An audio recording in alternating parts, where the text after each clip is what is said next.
Sacha et Volodymyr ont passé 4 mois sur le front de Marinka, situé juste en face de Donetsk, le bastion séparatiste.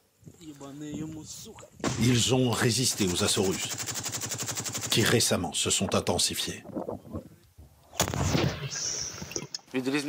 Si vous comparez avec ce que c'était avant, Marinka, vous ne pourriez pas la reconnaître. Il n'y a plus rien là-bas.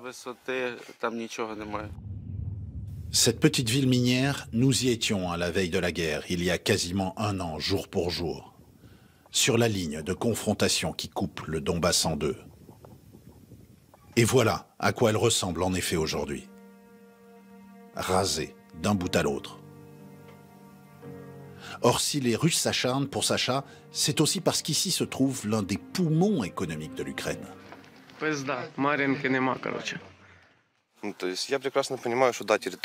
Toute cette région est remplie de terres fertiles, de minerais et d'industries métallurgiques.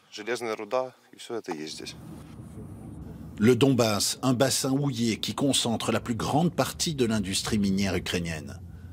Les terrils et les cheminées d'usines sont bien là, tout autour, tout près des combats. La Russie regorge elle-même de gisements parmi les plus importants du monde. Mais affaiblir l'Ukraine, c'est aussi la priver de ses ressources. Or, c'est ici, dans l'est du pays, là où se déroulent les plus grandes batailles, qu'elle recèle le plus de richesses naturelles. Les Russes occupent des dizaines de mines du Donbass, mais pas celle de Pokrovsk, située à 40 km de Marinka.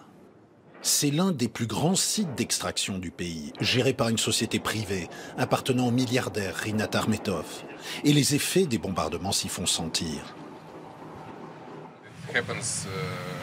Il est déjà arrivé 4 ou 5 fois qu'à cause d'une coupure générale de courant, tout le personnel soit coincé au fond.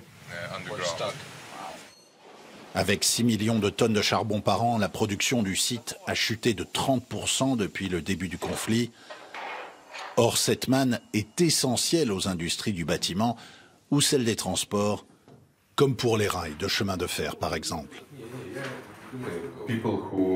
On a perdu notre main-d'œuvre, ceux qui ont quitté la région avec leurs familles.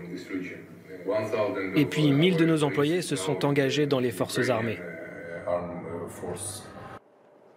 Ils sont encore 800 à venir travailler. La veille, 2 d'entre eux ont été blessés dans une frappe russe qui a fait 3 morts en détruisant leur immeuble d'habitation à Pokrovsk. Merci d'avoir regardé cette vidéo. Abonnez-vous pour ne pas manquer les prochains épisodes. À bientôt.